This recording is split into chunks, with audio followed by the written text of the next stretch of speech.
L'habitat groupé, c'est l'intermédiaire entre une PP, des appartements PP, et de la villa individuelle. C'est-à-dire qu'on bénéficie d'une structure de jardin, on a une surface généreuse d'habitation, et puis il y a une certaine proximité avec les gens.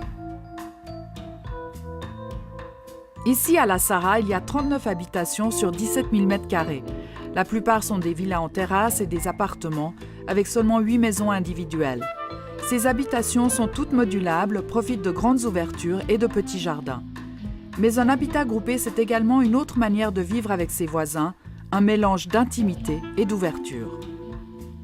C'est vrai que les gens qui achètent des habitations dans l'habitat groupé recherchent, ce lien social, cette vie familiale qu'on retrouve dans les rues. Les enfants se rencontrent, on fait facilement des connexions les uns avec les autres. Un propriétaire qui veut de la villa individuelle, il ne viendra clairement pas acheter de l'habitat groupé. Celui qui recherche la PPE, lui, a toutes les chances qu'il vienne s'intéresser à l'habitat groupé. Pourtant, ces lotissements ont de la peine à s'implanter en Suisse. Seuls 5% des logements sont des habitats groupés et la plupart sont en Suisse allemande. Les Romans restent très attachés à leur intimité et à leur villa individuelle qui reste le symbole d'une réussite sociale. Quant aux urbanistes, ils portent un regard plutôt positif sur ce type d'habitation.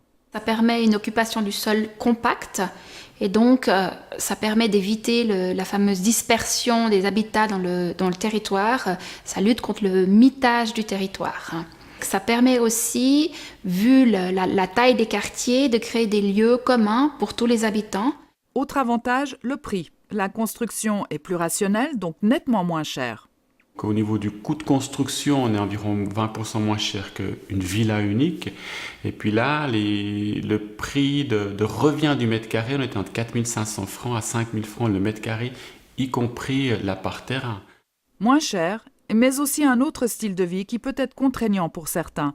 Une sorte de village dans un village, une proximité qu'il faut savoir apprivoiser.